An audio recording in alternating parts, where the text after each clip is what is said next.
고린도후서 8장과 9장은 특별히 성도의 헌금에 대한 하나님의 말씀입니다. 저는 주제 설교보다는 강해 설교를 주로 하고 있기 때문에 헌금을 주제로 설교하진 않았지만 이어지는 우리 성경 본문에 헌금에 대한 말씀이 나오면 그 헌금에 대한 말씀 그대로 설교합니다. 성경대로 설교하는 거죠. 목사는 자기 자신을 포함해서 그리고 모든 성도님들이 하나님 말씀 그대로 살아가도록 인도할 책임과 의무가 있는 작은 목자. 우리의 목자는 예수님, 목회자는 그래서 작은 목자이기 때문에 헌금 설교도 말씀에 나오면 합니다. 그게 당연한 거예요. 오해 없기를 바랍니다. 삐뚤어진 사람은 헌금 설교하면 헌금 많이 내라는가 보다. 그게 아니고 하나님의 말씀, 그 헌금에 담겨있는 복의 진리, 어떤 의미가 담겨 있는지 보겠습니다. 그래서 오늘 이어지는 본문 고린도후서 8장 9장이 고린도 교회의 헌금에 대한 사도 바울의 편지이기에 본문을 뿌림과 거두음이라는 제목으로 이 특별한 은혜를 함께 나누고자 합니다. 성도가 하나님께 헌금하는 것은 저는 하나님께 특별한 은혜를 입었습니다라고 하는 일종의 신앙 고백입니다. 구원을 받으려고 헌금을 드리는 것이 아니라 헌금을 많이 해서 교회에 영향력을 행사하려는 것이 아니라 이미 구원받은 자로서 이 은혜 없이는 살아갈 수 없는 자이기에 하나님을 경배하는 예배로 드리는 것이 헌금입니다. 헌금에 대해서 신구약 성경 여러 곳에서 말씀합니다. 구약 성경에서 두드러진 말씀이 어디인가요? 말라기 3장 10절입니다. 너희의 온전한 11조를 창고에 들여 나의 집에 양식이 있게 하고 그것으로 나를 시험해서 내가 하늘문을 열고 너희에게 복을 쌓을 곳이 없도록 붙지 아니하나 보아라. 그런데 11조는 말라기보다도 약 1000년 전에 신명기 14장에서 이미 말씀하신 바가 있습니다. 너는 마땅히 토지 소산의 11조를 드릴 것이며 내 하나님 여호와 경외하기를 항상 배울 것이니라. 11조는 나의 하나님 여호와 경외하기를 배우는 예배입니다. 신약 성경도 빌립보서 4장 18절에 이는 헌금은 받으실 만한 향기로운 제물이요 하나님을 기쁘시게 한 것이라.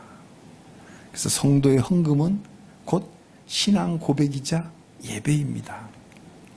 우리 예수님도 가난한 과부가 두렙돈 헌금하는 것을 보시고 이 가난한 과부가 누구보다 많이 헌금하였다라고 말씀하십니다.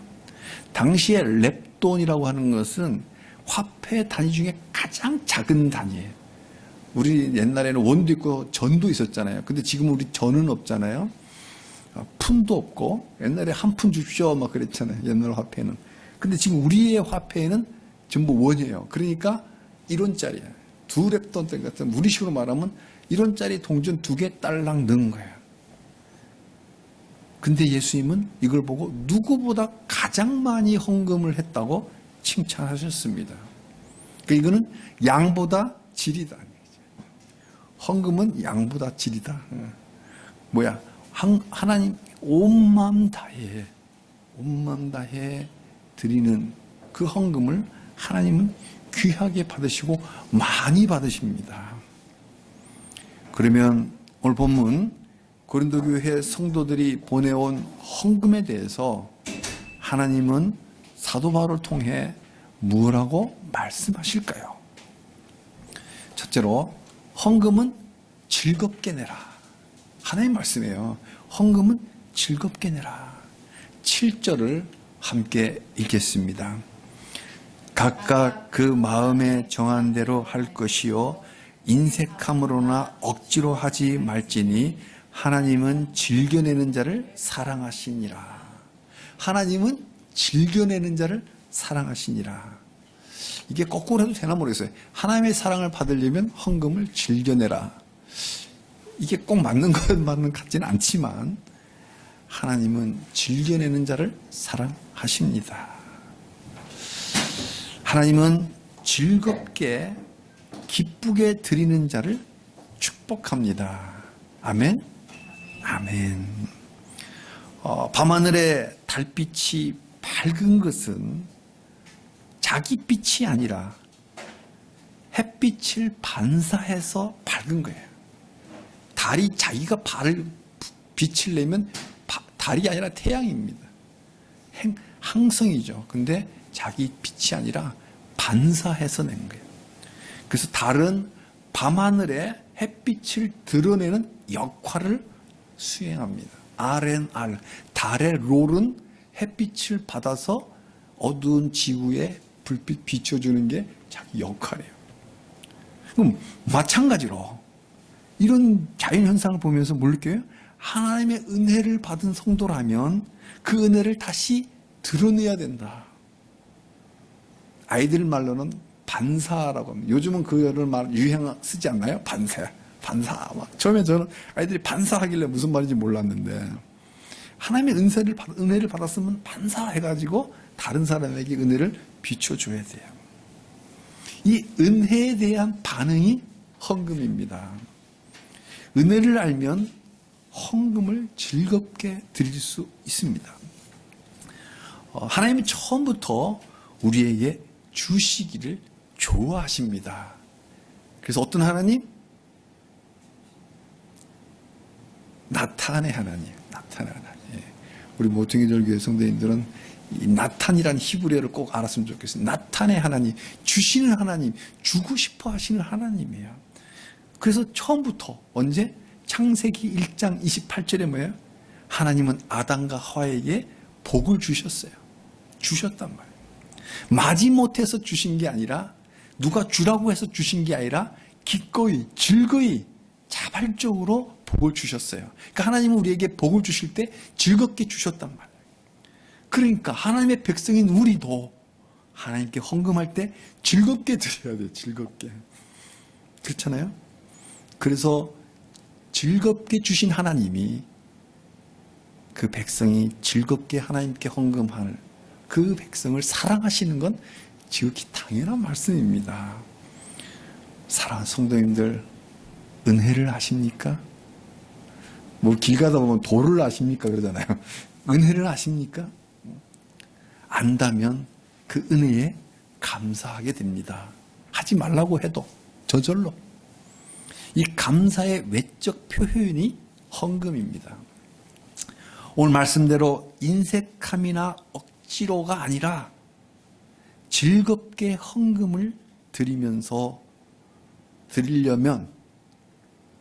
먼저 은혜를 알아야 됩니다. 은혜를 알아야만 이 7절의 말씀을 실천할 수 있어요. 은혜 모르면 헌금을 즐겁게 드릴 수가 없어요. 우리가 찬양했잖아요. 조금 전에. 박자는 틀렸지만 엇박자. 은혜 없이는 살아갈 수가 없네. 이 고백으로 찬양 드릴 수 있는 자만이 헌금을 드릴 때 인색하지 않게 억지가 아니라 즐겁게 기쁘게 드릴 수 있습니다. 저는 갑자기 척추관 협착증으로, 저는 이런 병이 있는지도 몰랐어요. 심할 때는 3분도 채 편하게 걷지를 못했어요. 한동안 우두거니 서 있다가 다시 좀 걷고, 한 1분 지나면 또 아파. 그래서 또 서 있다가 걷고. 얼마나 고통스러운지, 걷는 사람들이 얼마나 부러운지. 그러다가는 갑자기 쩔뚝거리기 시작한 거예요. 나도 모르겠죠. 마비가 온 거예요. 하나님, 연말 연시에 저한테 왜 이러시는 거예요? 왜 이러시는 거예요? 우리 사모님은 독감이 들고 막 대상포진까지 와갖고 하나님 해필 연말연시에 우리한테 왜 이러시는 거예요?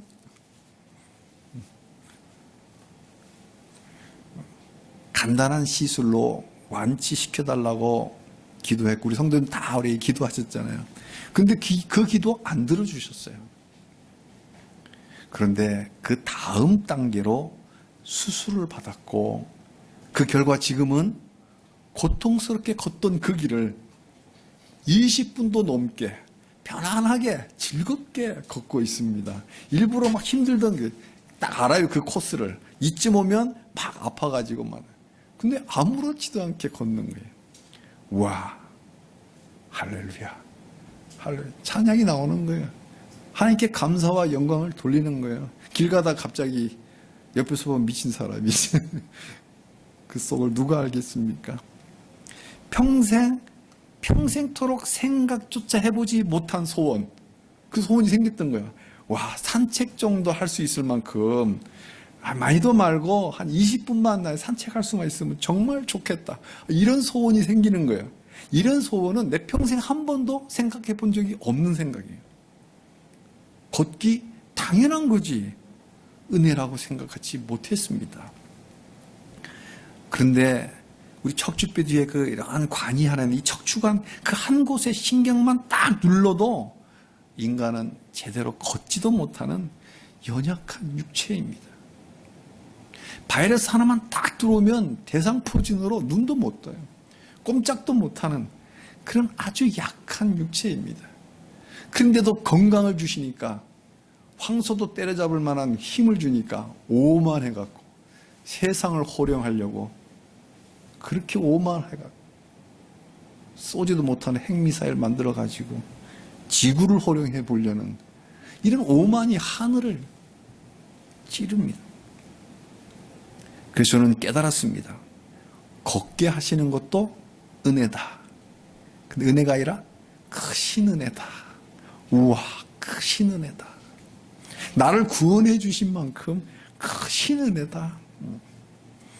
걷게 하심에 감사 헌금 드릴 수 있는 사람은 이 걸음이 은혜이고 그 은혜를 나도 받았음을 아는 성도만이 드릴 수 있는 감사 헌금이 걷게 하셔서 감사합니다라고 하는 감사 헌금이에요. 평소에 잘 걸으시는 분은 이런 감사 헌금 드릴 수가 없어요. 왜? 그 은혜를 모르니까. 그죠? 누가 드리라면 억지로 드리는 거겠죠. 그 압력에 눌려서. 근데 오늘 억지가 아니라 즐겁게 내는 것은 은혜를 알아야만 즐겁게 드리는 거죠. 감사하게 드리는 거예요. 사랑하는 성도님들, 오늘 우리는 하나님 말씀대로 헌금을 인색함이나 억지가 아니라 즐겁게 헌금 드리기를 원한다면 먼저 은혜 받은 자임을 깨달으시기를 바랍니다. 은혜는 이미 받았어요. 모르는 거야. 제가 한 번은 집에서 넘어져서 갈비뼈가 금이 가서 숨도 못 쉬는데 숨 쉬는 것도 은혜다라고 이야기했잖아요. 한 번은 그 테레비에 그 축농증 약 그 광고하는데 숨 쉬니까 좋다. 그런 코가 막히지 않은 사람은 모르는 은혜예요. 그러니까 우리 온몸이 다 세포인데 웃자라면 암이잖아요. 덜 자라면 장애가 오잖아요. 그러니까 이 모두가 다 은혜. 살아있는 것조차가 은혜다. 그 은혜를 이미 받았는데 그 받은 은혜가 은혜임을 깨달아야 돼. 깨달으면 감사가 나오고 하나님 주셨으니 헌금을 감사하게 기쁘게 드릴 수 있습니다. 근데요, 중요한 게 하나 더 있어요. 중요한 게. 헌금은 즐겁게 드리라. 이게 하나의 말씀인데 여기에 중요한 게 하나 더 있다고요. 뭐냐? 즉흥적으로 드리지 말라. 실제로 봐보세요. 각자마다 다르다는 거예요. 각각 그 마음에 정한 대로 헌금해라. 근데 인색함이나 억지로 하지 말고 즐겁게 드리라. 그러니까 각각 마음에 정한 대로 드리라는 거예요. 즐겁게 드리라고 해서 기분 내키는 대로 기분 좋다 이렇게 해서 많이 드리고 기분 나쁘다. 적해서 이렇게 하지 말라는 거죠. 미리 정한 대로 해라. 즉흥적으로 하지 마라.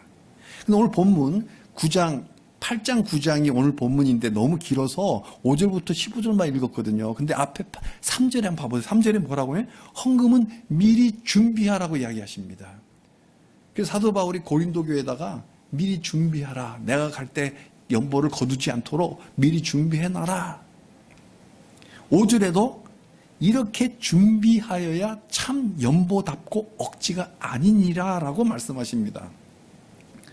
이야, 제가 한 번은 제가 이 말씀을 이 설교 준비하면서 진짜 의미를 깨달았어요. 저는 지금 깨달았어요. 죄송합니다. 제가 한 번은 어떤 집사님 부부가 헌금하는 걸 우연히 봤는데 미리 집에서 헌금 봉투를 가지고 와서 바로 넣으시는 거예요. 보통은 헌금 봉투라서 이렇게 넣는데 그냥 바로 넣는 거예요.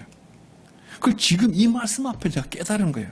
아, 헌금은 이렇게 받은 은혜를 따라 마음에 미리 정해서 결단하고 미리 준비해 갖고 와서 드리는 게 헌금.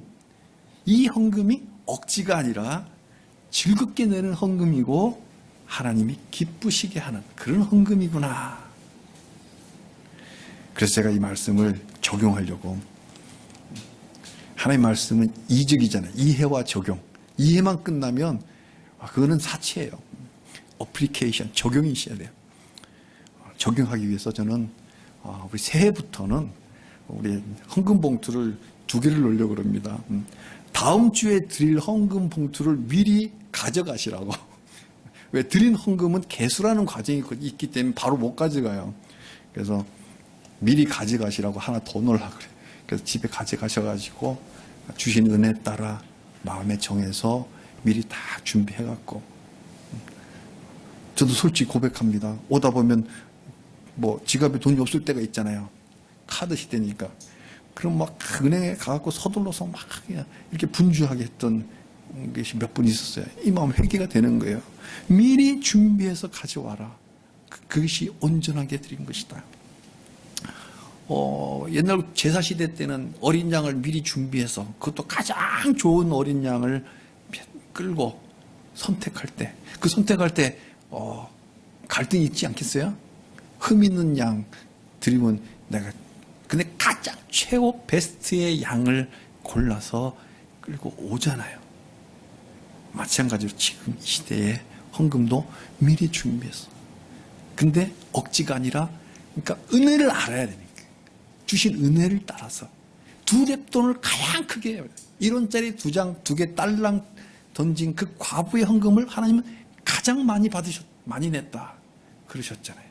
그러니까 은혜의 분량대로 헌금은 양이 아니라 질이다. 은혜의 분량 따라 감사하는 마음, 형편에 따라 미리 다 준비해서. 또 어떤 할머니는 세뱃돈 되면 손자들 헌금 세뱃돈 주려고 1,000원짜리 신권으로. 그 다 정성이에요. 그죠? 헌권과 신권이 정성이라고. 그 마음이거든요. 사랑하는 성도님들, 내 은혜가 네게 조카도다. 12장에 나옵니다. 다음 주 말씀. 내 은혜, 하나님 나의 은혜가 너에게 조카다. 자꾸 가시 빼달라고 자꾸 기도하지 마라. 충분하다. 하나님은 각자에게 족한 은혜를 주셨습니다. 주신 은혜대로 감사한 마음을 담아서 미리 준비한 헌금으로 즐겁게 드리시기를 주님의 이름으로 축복합니다. 둘째로, 헌금은 씨를 뿌리는 것이에요. 헌금을 즐겁게 드리라, 이것은 how, 방법이라면, 두 번째는 이것은 definition, 정의예요. 헌금은 씨를 뿌리는 거다. 6절을 함께 읽겠습니다. 이것이 곧 적게 심는 자는 적게 거두고 많이 심는 자는 많이 거둔다 하는 말이로다. 사도 바울은 헌금을 씨 뿌리는 걸로 비유했어요. 갈라디아서 6장 7절에 들판의 원리가 나옵니다. 사람이 무엇으로 심든지 그대로 거두리라. 이건 우리 옛 어르신들의 속담에도 있어요. 콩 심은 데 콩나고 팥 심으면 돼 팥난다. 우리 옛 선조들이 갈라디아서도 없는데 어떻게 이렇게 일치할까? 이게 하나님의 원리이기 때문에 그래요. 하나님의 원리이기 때문에 경험치로 아는 거고, 하나님 특별히 성경의 말씀을 기록을 주신 거죠. 콩 심은 데 콩 나고 팥 심은 데 팥 난다. 무엇이든지 들판에 심은 대로 거두는 게 하나님의 원리예요. 그러니까 적게 심는 자는 적게 거두고, 6절에 고린도후서 6절 갈라디아서 같은 말씀이에요. 적게 심으니까 적게 거두는 게 당연하잖아요. 많이 심으면 많이 거두는 게 너무나 당연한 들판의 원리입니다. 예수님도 좋은 땅에 뿌려진 씨는 30배, 60배, 100배를 거둔다고 말씀하셨습니다. 좋은 땅에 뿌려진 씨가 100배를 거두면, 그러면 아까 헌금이 씨 뿌리는 거랬잖아요. 씨가 100배를 거둔다면 헌금도 헌금이란 씨를 뿌리면 100배를 거둔다는 건 너무나 당연한 거예요. 믿으십니까? 못 믿는 사람은 난 이해가 안 가. 100배를 보여주시는데 정말 그래요? 당연하죠. 아니, 객관적 증거 있습니까? 제가 객관적 증거를 드리겠습니다. 우리가 매일 밥 먹죠. 하루 세 끼. 탄수화물을 좀 적게 먹지만 먹지 뭐. 탄수화물도 꼭 필수 영양소 먹어야 되잖아요. 먹잖아요. 그 벽씨, 이 벽씨 하나를 뿌리면 거기에서 쌀알이 몇 개나 나올까요? 생각해 보셨나요? 벽씨 하나를 뿌리면 거기에서 이삭이 약 18개가 나옵니다. 평균. 뭐 15개에서 20개, 한 폭에 이렇게 나무 한 그루처럼 올라오잖아요. 그 안에 이삭이 뭐 이렇게 있는데 평균 18개 올라옵니다. 그럼 그 한 이삭에 벼가 익으면 이삭이 고개를 숙인다 그러잖아요. 그 한 이삭에 그 벼 알이 담겨 있는데 몇 개일까요? 이삭 하나에 80개 에서 150개 정도 달립니다. 그래서 평균 130개예요. 이삭 하나에 130개 벼 알이 맺혀요. 그 벼를 까면 쌀이고 그 밥을 하면 그 밥인 거예요. 근데 그 130개 달린 이삭이 몇 개라고요? 평 18개. 그러면 이걸 계산하면 2340개가 됩니다. 벼씨 하나를 심으면 2340개를 주시는 거예요. 평균. 정상적인 날씨에 정상적인 상황이라면, 특별히 흉년을 들지 않았을 때 통상적으로 이걸 자연에 매년 보여주고 계시잖아요.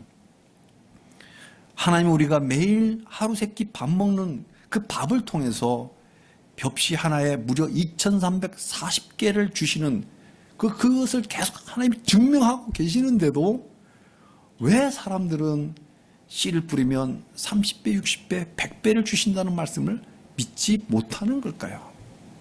그러니까 벼씨는 2340배, 모든 씨가 다 2300배는 아니지. 어떤 종자에 따라 다르잖아요. 그죠? 그래서 뿌린 대로 거두고 심은 대로 거두는 이 들판의 원리가 당연하다면 말라기 3장에 온전한 11조를 하나님의 창고에 드리면, 우리 하나님은 하늘문을 열어서 네 창고에 복을 쌓을 곳이 없도록 붙지 아니하나 보라, 그렇게 하신 말씀이 너무나 당연한 말씀이에요.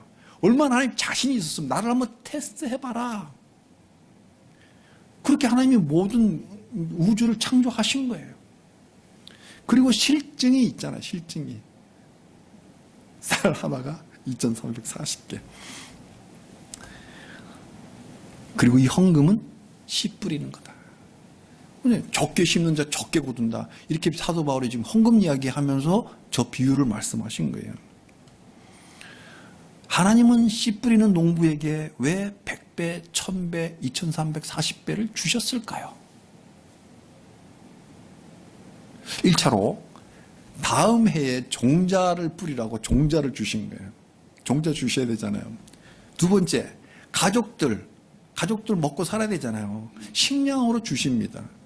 근데 그걸로 너무 많이 남는 거예요. 제가 주말 농장에 상추를 5평 중에 1평 정도 상추를 심어 보니까 우리 가족이 먹고 아무리 따도 계속 나니까 못 먹어서 이웃집 다 나눠줘도 그래도 남는 거예요. 감당을 못해.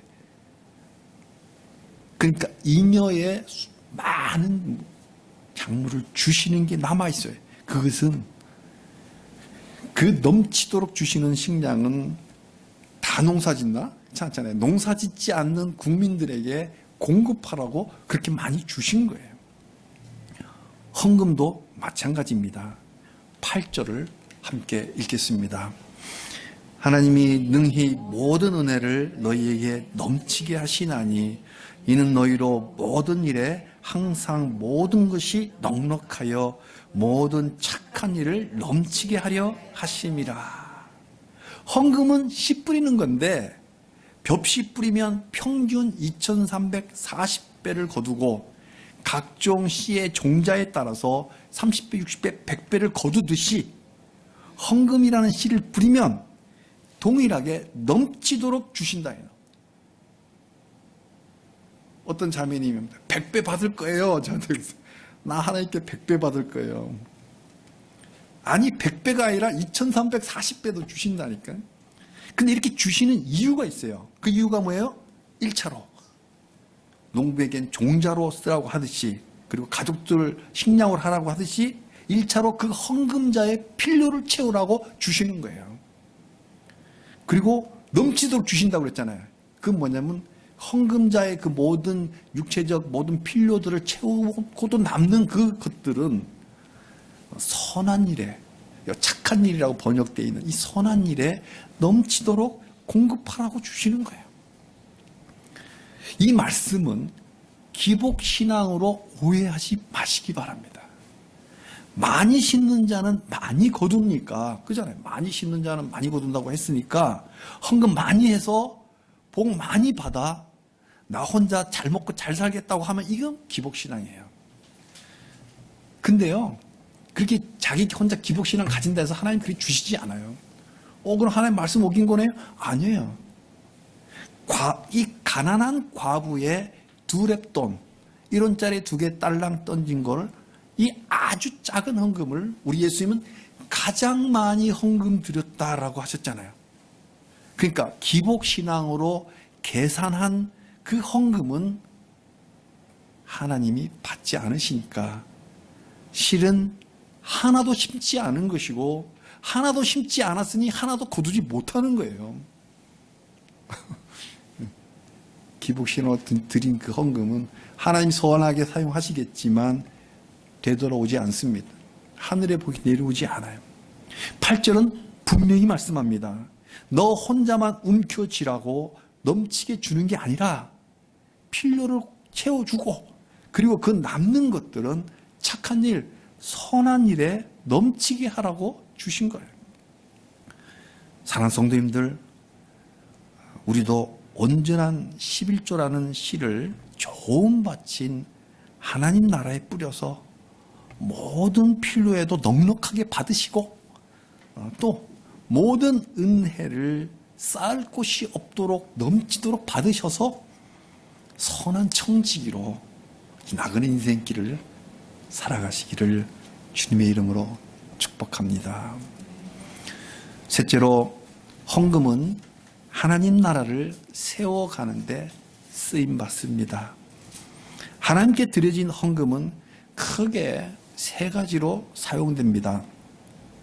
우선은 헌금은 목회자들이 목회에만 전념할 수 있도록 생계를 후원합니다. 사도 바울도 처음에는 텐트 메이커로 자비량 목회를 했지만 나중에는 후원을 받아서 목회에만 전념했습니다. 요즘도 자비량 목회 또한 아주 깊은 의미가 있죠. 그래서 현재 우리 모퉁이돌 교회도 자비량 목회를 하고 있습니다. 중요한 의미가 있어요. 그렇지만 교회를 자립하게 하는 헌금이 목회자가 말씀과 기도에만 전념하게 하고 성도를 돌보는 목회에만 전념하게 하도록 헌금이 사용됩니다.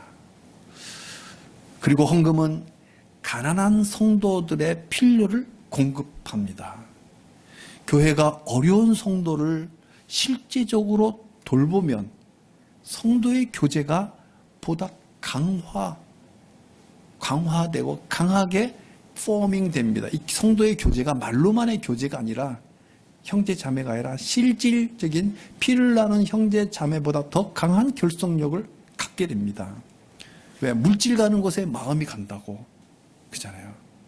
그러니까 주는 자도 받는 자도 그 속에 마음이 연결이 되는 거예요. 말로만 가족 공동체가 아니라 실제로 한 몸 공동체를 체험하게 됩니다.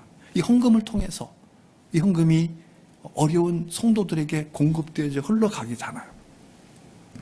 그래서 이 헌금은 성도들 간의 그 교제의 끈, 서로 중보 기도하는 기도의 끈, 이 사랑의 끈을 튼튼하게 견고하게 해서 하나님 교회를 아주 한 몸 공동체로 단단하게 세워줍니다.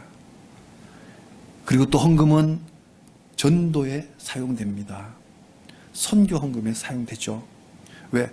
교회 안의 성도들 뿐만 아니라 교회 밖에 있는 믿지 않는 사람들, 그들에게도 이 사회에 소외된 분들, 복지가 많이 발달돼서 국가에서도 많이 돌보지만 그래도 아직은 그 틀 밖에 있고 그분들에게 우리 교회가 나서잖아요. 그래도 우리 개신교가 많이 사회 봉헌을 많이 합니다.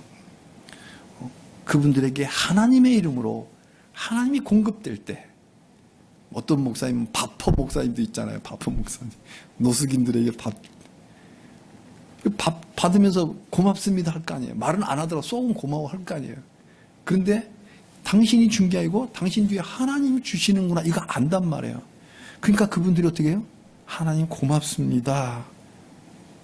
입술로도 또는 마음속으로. 그러면서 그게 끝나는 게 아니고 하나님이 나를 보살피고 계시네. 나를 버린 건 아니네. 노숙자라면 버림받았다고 생각할 거 아니에요. 제가 잠깐 찾아보니까 놀랍게도 여성 노숙자도 상당히 많고 사각지대에 몰려있다는 거예요. 여성이 피하 지방이 많아서 추위가 덜 탈 것 같아도 근육이 작아서 남성들보다 근육이 작아서 이 보온이 잘 안 돼요. 저도 최근에 척추 수술 받으면서 이리저렇게 알게 된 지식이에요. 이렇게 사회 소외된 분들에게 이 하나님의 헌금이 흘러가면 그들이 하나님께 감사하고 하나님께 영광 돌리고 또 하늘 아버지가 계시구나 거기 위로받고 이렇게 전도에 사용되고 그러면 그분들 중에 잃어버린 영혼들 하나님이 선택한 영혼들이라면 하나님께 돌아오게 되는 영광이죠. 그런 하나님 나라 확장이 이루어집니다. 결국 헌금은 하나님 나라를 재건하는 이 뉴 크리에이션, 새 창조에 참여하는 거예요. 이 헌금의 원리는 헌신의 원리로까지 확장됩니다. 그래서 사도 바울의 위대한 이 문구예요. 사도 바울이 말은 엉성해요. 말은 어눌해요. 근데 말은 정말 파워풀합니다. 제 12절은 제가 따오지 않았는데 오늘 본문 한번 봐보세요. 12절에 이 봉사의 직무가 성도들의 부족한 것을 보충할 뿐 아니라 사람들이 하나님께 드리는 많은 감사로 말미암아 넘쳤느니라. 이 달란트, 은사, 피아노 반주를 한번 볼까요? 이 피아노 반주라고 하는 이 달란트, 성도들에게 반주자가 없는 이 부족을 채워주잖아요. 보충해 주서 성도들이 하나님께 더 풍성히 찬양 드리는, 더 많이 감사하게 드리는데 쓰임 받잖아요. 이 헌신이 바로 헌금의 확장 원리예요. 그러니까 봉사의 직무, 하나님 주신 달란트가 다 다르잖아요. 다 달란트가 있기 때문에 서로 도울 수 있는 거예요. 누구는 돕기만 하고 받기만 하는 게 아니라 서로 달란트가 다 다르기 때문에 자기 달란트로 돕고 서로 돕는 거죠. 그래서 재능 기부라고 하는 이 재능 기부 역시 일종의 헌금이다. 그럼 뭐예요? 헌금 뭐예요? 씨 뿌리는 거고 100배로 돌아온다. 1000배로 돌아온다. 하나님이 부어주신다. 각자의 주신 은사대로 우리 서로 채우면서 씨 뿌리고 100배로 거두시고 또 다른 100배를 거두게 하시는 새 창조의 원리가 헌금의 비밀이 담겨 있습니다. 말씀을 맺습니다. 사랑하는 성도님들, 달이 햇볕을 받아서 다시 비추듯이 우리 하나님의 은혜 받은 우리들은 그 은혜를 다시 비추어서 미리 향기로운 예물을 준비해서 즐겁게 헌금을 드림으로 하나님을 기쁘시게 하시기를 축복합니다. 헌금이라고 하는 이 좋은 씨를 하나님 나라라고 하는 이 좋은 밭에다가 뿌려서 100배, 1000배를 거두시기를 바랍니다. 나만을 위하고 내 가족만을 위하는 그런 기복신앙이 아니라 필요 이상으로 넘치게 주시는 그 복으로 하나님 나라를 위한 청지기로 사시기를 축복합니다. 그래서 헌금으로 성도를 돌봄으로 성도의 그 교제라는 끈, 서로 위에서 기도하는 중보 기도의 끈, 그 사랑의 끈을 견고하게 합시다. 실제로 보면요, 사회에서 기부할 때 부자들은 기부 많이 안 해요. 기부하고 사진 찍고 포토샵으로 가는 거죠. 실제 기부하는 건 가난한 사람들이 기부합니다. 콩 한 조각 나눠 먹어요. 사도 바울이 이 당시에 헌금할 때는 흉년이 들어갔고 이스라엘도 다 예루살렘 교회가 그냥 다 못 먹고 있었대요. 다 마찬가지예요. 그 흉년 때 헌금을 열심히 거뒀다고요. 그냥 다 같이 먹대거리가 없는 시절에 콩 한 자루 나눠 먹는 이 은혜에 하나님의 은혜가 폭발적으로 일어나는 거예요. 우리 헌금으로 싸우는 교회 많잖아요. 교회 싸우는 거 보면 다 돈 문제예요. 깊이 들어가 보면 헌금으로 싸우는 교회가 아니라 헌금으로 한 몸 공동체를 경험하라고 그렇게 헌금이 원리가 돼 있는데 우리는 이 헌금을 통해서 싸우지 말고 헌금으로 한 몸 공동체를 경험하시기 바랍니다. 우리 모두 주님의 몸으로 함께 자라가는 이 견고한 모퉁이돌 교회로 자립하시기를 주님의 이름으로 축복합니다.